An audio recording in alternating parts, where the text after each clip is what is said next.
दोस्तों पिछले 2-3 दिनों से एक चर्चा चल रही है, क्या इंडिया में टेलीग्राम बैन होगा अथवा नहीं होगा। आपको ये भय सता रहा होगा। भय कौन सा?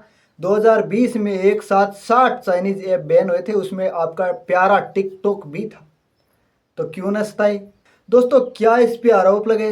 कौन इसके सीईओ यानी पावेल डूरो कौन है? क्या इनका कसूर है? किस लिए इनको पेरिस एयरपोर्ट पे गिरफ्तार किए गए? चलिए आज इस वीडियो के माध्यम से हम सारी जानकारी लेते हैं। दोस्तों वीडियो में आगे बढ़ने से पहले आप हमारे चैनल को सब्सक्राइब कर दीजिएगा, वीडियो को लाइक कर दीजिए और दोस्तों के साथ शेयर कर दीजिए। दोस्तों टेलीग्राम एक मैसेंजर ऐप है जिनके सीईओ एंड को फाउंडर है पावेल ड्यूरो। दोस्तों पावेल डूरो को गिरफ्तार करने का कारण है टेलीग्राम को सही से रेगुलेट नहीं करना। फ्रांस सरकार ने कहा है कि आपके द्वारा रेगुलेट किया जा रहा ऐप टेलीग्राम आप सही से रेगुलेट नहीं कर पा रहे। इससे आतंकवाद को बढ़ावा मिल रहा है, मादक पदार्थों की तस्करी धड़ल्ले से हो रही है और यहाँ तक कि पोर्नोग्राफी में भी यह काफ़ी हद तक उपयोग में लिया जा रहा है। तो हम इसका आपसे डेटा चाहते हैं। इसमें यूज़र क्या सेंड कर रहा है, क्या रिसीवर रिसीव कर रहा है, इसमें क्या क्या है। इसका कारण यह है दोस्तों, Telegram end to end encryption पर आधारित है। यानी आपने जो सूचना, सेंडर ने जो सूचना रिसीवर को भेजी, केवल उसी को ही पता चलेगा, बीच में किसी भी अन्य एजेंसी को पता नहीं चलेगा। एक्सटोर्शन के लिए व्हाट्सएप कॉल का बहुत बड़ा सहारा लिया जा रहा है, लेकिन वो दोस्तों अमेरिकन कंपनी है। यह भी लॉजिक यहाँ काम करेगा, ध्यान रखना। ये तय मान के चलिए कि टेलीग्राम बैन होगा ही होगा। अगर नहीं होगा तो ये एंड टू एंड इनक्रिप्शन पे आधारित नहीं रहेगा, इसमें कुछ ना कुछ बदलाव जरूर किए जाएंगे। भारत में सबसे ज़्यादा यानी इसके लगभग 100 करोड़ यूज़र है टेलीग्राम के। इनमें लगभग 10% यानी लगभग 10 करोड़ यूज़र्स भारत के।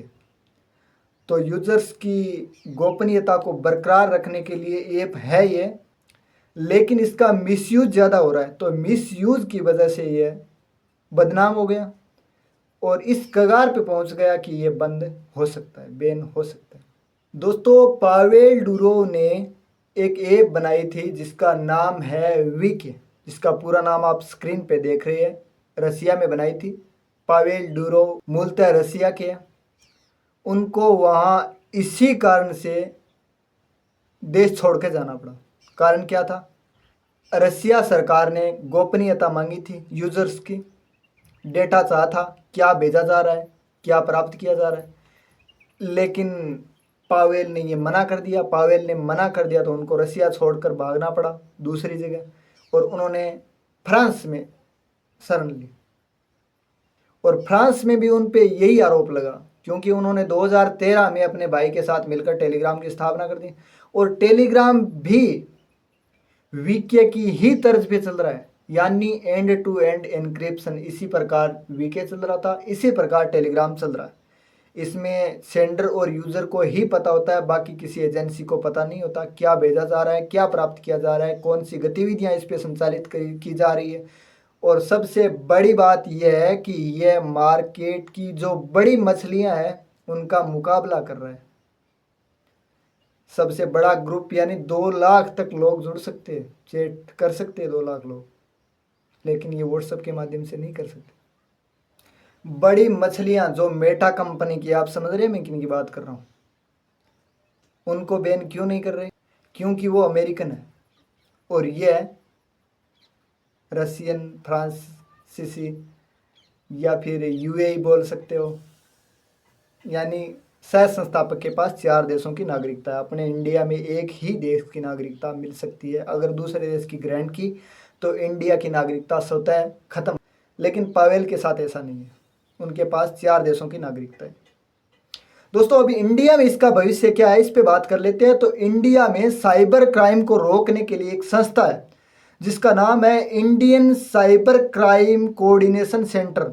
यह इसकी जांच कर रहा है। अगर जांच में यह पाया गया कि टेलीग्राम सुरक्षित नहीं है तो इंडिया में मान के चलिएगा बैन होगा। और बड़ी बड़ी कोचिंग इंडस्ट्रीज, बड़े बड़े धंधे अब टेलीग्राम पे आधारित हो गए। लेकिन बड़े दुख की बात है कि ये दुरुपयोग की वजह से सही लोगों को भी नुकसान का खामियाजा उठाना पड़ेगा। दोस्तों, सीईओ के ऊपर आरोप है कि आप इसे सही से रेगुलेट नहीं कर रहे, इसमें ये गतिविधियां संचालित की जा रही है। दोस्तों, यूट्यूब पे कोई भी वीडियो आप अगर अपलोड करते हो तो अगर उस वीडियो में कोई भी इलीगल कंटेंट आपने अगर अपलोड किया है तो वो स्वतः यूट्यूब से हट जाएगा। फेसबुक पे आप ऐसा कोई वीडियो नहीं चला सकते, लेकिन व्हाट्सएप पे तो चल रहा है।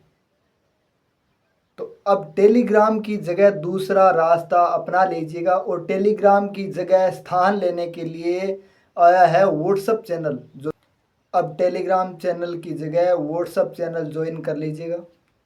कम से कम अपने हाथ में यह रहे कि अगर टेलीग्राम बैन हो भी जाए तो हम व्हाट्सएप चैनल पे स्टूडेंट्स को ला सकते हैं। दोस्तों, गूगल और यूट्यूब पे लगभग हजार करोड़ यूज़र हैं।